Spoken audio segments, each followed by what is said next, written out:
few days ago, I did a full meta-analysis on the current patch 17.1b, talking about all of the current strong lines and all of the comps that you should know if you want to try to garner LP. But because the first week of the patch has been evolving so rapidly, as the first patch always does in a new set of TFT, we are starting to see a lot of trending lines and compositions that have just been on the rise. And in today's video, I want to talk about my top 5 compositions that I think you should be considering when it comes to playing TFT if you want to continue to garner LP and stay on top of the ladder. The first one I want to talk about is actually going to be Xayah, which is probably not a surprise if you checked TFT Academy pretty recently, but it is now sitting within their S tier, which is actually a really strong standard default 4-cost comp that doesn't actually require any sort of specific levers or indicators or enablers or catalysts really in order to really get the composition going. Now this composition has been known for a while, especially with the Battle Bunny crossbow cash out whenever you're playing into Anima, but in my opinion, or at least from what I understood at the time, this was a composition that you couldn't really play unless you actually had that Anima cash out expecting to win out. But now I've realized that if you want to try and play a standard 4-cost line,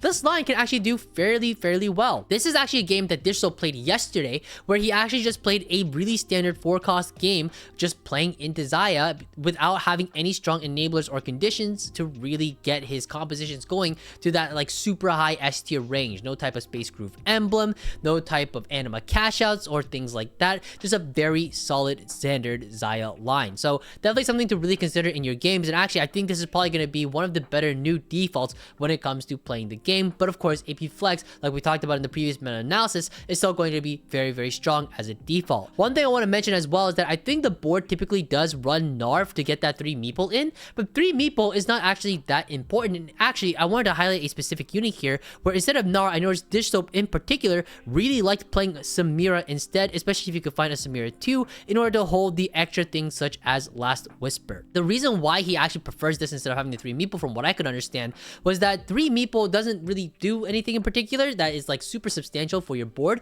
but also Samira 2 just as a standalone unit, if you have extra items that you want to eventually transfer over to something like a Jin or eventually Jin 2 in order to cap out, it's actually super strong to help you get that little bit of extra damage to really push you through stage 4, early stage 5, so that you can eventually transition to level 9 and cap out with things like Jin. I did want to also mention that Twin Guardian seems to be really strong in this comp as well. Twin Guardian is just a really strong augment in general, but it's also one of those augments that within a lot of the Stargazer formats, it actually fits in really nicely. So definitely an augment to consider if you need to take combat. Now the next comp I want to talk about today is going to actually be Aurora Urgot. Now this composition has been known for a couple of days at this point, I think, and I think at the time when I made the meta-analysis, I was a little too unsure about whether or not I believe in the composition or that if it's actually good enough to play. But after playing a few games of it myself, I can confidently say that I think this composition is actually pretty strong and actually has a lot of legs, specifically with the way that you itemize Urgot. Things like QSS, GS are basically mandatory on this guy, and IE stats do look really nice, but just be careful because the reality is that if you have an Akali on your board, you probably don't need that extra crit. And in fact, if Akali is not on the board, you get a cap out with something like a Fiora instead. That's when an IE could be potentially better onto Urgot, but getting that crit onto him is super nice. So typically I like to end things out with something like a Deathblade. Urgot is a very strong 2-star 3-cost that I don't think people really understand just how strong this guy is. When I was playing him in my games as well, I noticed that this guy was very easily clearing like 10,000 damage throughout fights despite being only a 2-star. He's really strong, and potentially I could even see it as a vehicle to maybe potentially Fast 9 into some Nova Fast 9 stuff, although I can't really guarantee or say that right now as the way that things stand. The way that the current main line runs is that you want to play around Maokai or potentially even Ross 3 as your main tank. It really depends on whether or not you're able to find the Maokai or you just happen to natural a lot of Ross copies. You also want to find the Urgot 3 as well as Aurora 3. This is also going to be one of those lines that really requires a lot of econ. I apologize for the portable forge for being there. That doesn't actually really matter, but any sort of like early like econ augments, I actually think Patient Study is kind of underrated for this line. It actually feels pretty good to play into Urgot because by the time you're level 7, and let's say you level 7 to 4-1 instead of 3-5, you actually have so much economy available to you in order to roll that it actually feels pretty good, albeit it's probably not one of the better augments, but still decently strong. Obviously things like Heroic Grabback are also going to be super strong whenever you can find it, just so that you're able to get your copies. 3-cost reroll, generally speaking, is very expensive, so if you're not able to get that extra economy through your augments, it can be pretty difficult to find your units. Aurora really does like Shojin +2. Typically she's gonna be your Morello holder plus some sort of like damage item, things like Rabadons, things like JG, or excuse me, not JG because you have the Akali, but things like Rabadons, things like Archangels. These are definitely going to be a lot better for your board. If you can get to the board completely, it's definitely one of those boards that are going to do really strong. I don't think it's necessarily a win out line by any means, but it can definitely secure you some really comfortable top 2s and top 3s once you have the board fully online. Of course, on level 8, that's when you're going to put in the Mighty Mech itself. Sometimes you might notice that during stage 4 that you only have like 1 or 2 copies of an Aurora. Sometimes like you're just low rolling it, or maybe you just don't have a way to itemize her. And if that's the case, I think I actually do prefer to just put the Mighty Mech on the board instead of the Aurora during level 7, just because you get a little bit of that extra front line, especially if you prioritize your Urgot items early. But that basically does it for this line, and the next one I want to talk about is actually going to be the Meeple hero augment known as the Big Bang. This is an augment that I think people have been sort of coming onto as like, wow, this augment's actually a lot better than I thought it was, and we're starting to see a lot more players starting to pick it up and really start to try to play into it. I will say though that this is the variation that I saw on TFT Academy, and I remember looking at this and thinking this is a bit odd because I don't necessarily agree with this variation. Of course, feel free to disagree with me, but I do think that the variation that you play when it comes to the Big Bang really depends on your psionic item, and I actually think that if Optics is your 2 psionic item, I actually think you are forced to play into this variation, which is just not as good as a potential variation that may look something like this, which if this board looks any bit familiar to you at all, this is just quite literally the Victor board, the Bronze for Life Victor board. And I think this board makes significantly more sense, and actually I believe the stats do agree as well, where if you do filter out, you can see that generally speaking, that if you're able to get to that Victor 3 and be able to cap out with the Meepsie 3 as well, you're typically looking at an incredibly high AVP on average. This line in particular, the way that you would play it in this variation instead of the TFT Academy version that they have currently on here,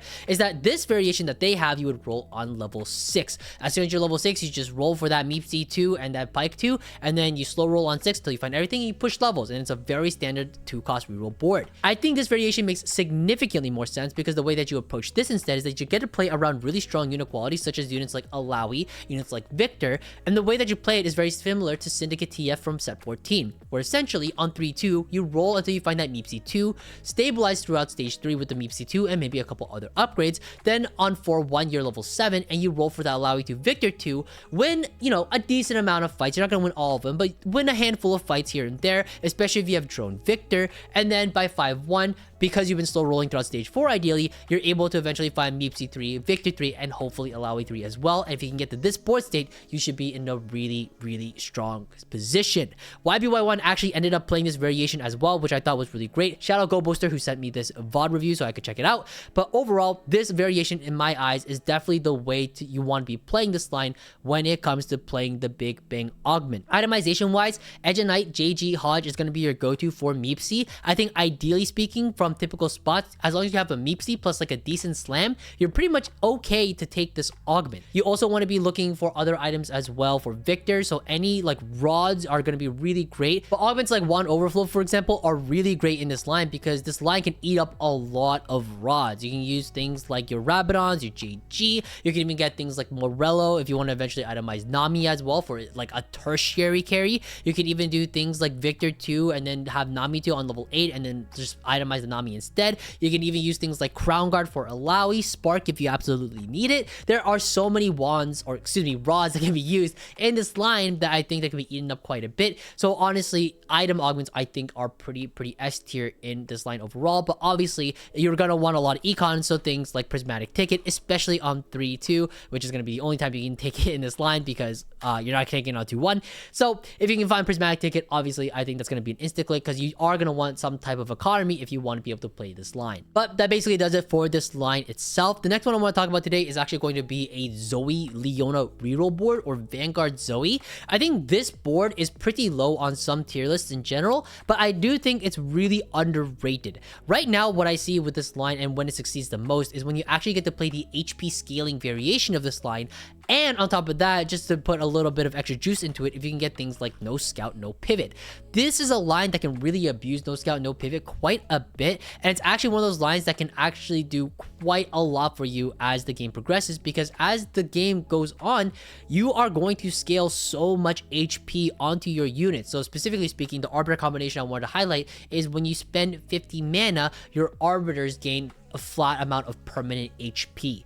That is the combination you're really looking for here, because by the time late game hits, you're going to have like the 6k, 7k HP Leona mega tank and a Zoe 3 who's still going to be doing a lot of damage. And if you itemize things like Gunblade as well, like on this vlog for example, it doesn't have to be GS, but things like Gunblade could be really great, because then essentially your frontline lasts forever. So obviously combat augments such as Ascension are going to be really strong as well whenever you play into this line. Blue buff Archangel's JG I think is going to be the go-to build for Zoe. I'm not sure if this is necessarily correct, but it makes the most sense, right? The fights last a long time, you want a lot of AP, and you want those hits to crit, so that makes a lot of sense. So I think this is generally the way to go. Obviously, as the game progresses, you want to eventually get to that LeBlanc. Things like red buff, Ginsu's, Gunblade, GS, all of these are really good, but just any sort of leftover items are totally fine onto her. LeBlanc, as we've seen in the past, does not really thrive unless the Arbiter actually provides a lot of AP. So this is also going to be one of those instances where you're probably not going to really care too much about your LeBlanc items as long as they somewhat make some sense. But again, overall, I think this line is severely underrated for how good it can be, and I've actually seen it win out some lobbies depending on the lobby context, because essentially you get so strong that you're just stat checking everybody else. And then the last line I want to talk to you guys about today is going to be too tanky. Now, I put in this Gnar variation specifically because I do think this Gnar variation was, I think, trending on Twitter at some point,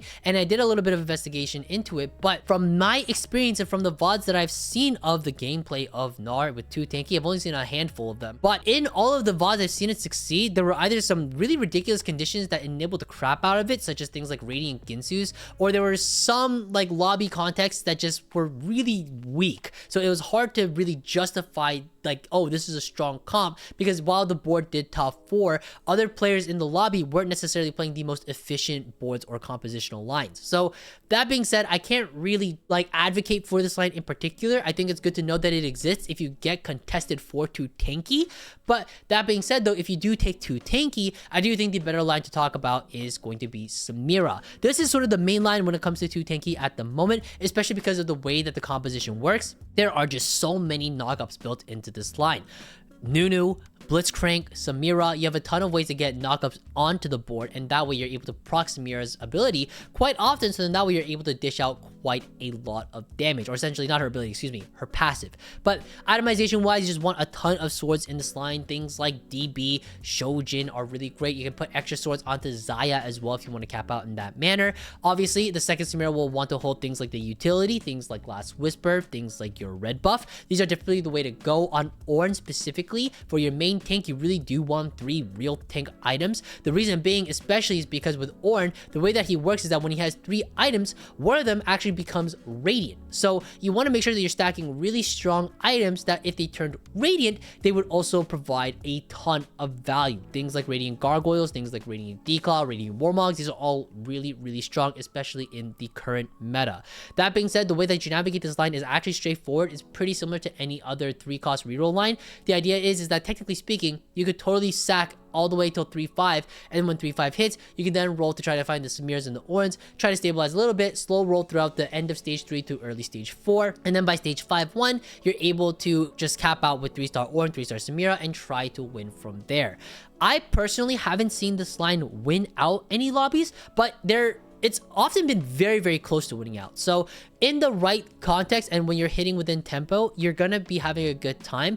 But it's also one of those lines that I would say that if you want to play it, if you have the spot for it, I would recommend it, because outside of the context of too tanky, units like Samira and Ornn are not very commonly bought or used, but with the rise of Xayah, it could be a little bit more difficult to find the units. That being said though, in terms of finding your 3 costs, you should be fairly uncontested overall. But that'll basically do it for this video. I hope this video was helpful. If you have any questions, feel free to leave them in the comments. I'm more than happy to answer them down below. Take care guys. Happy climbing.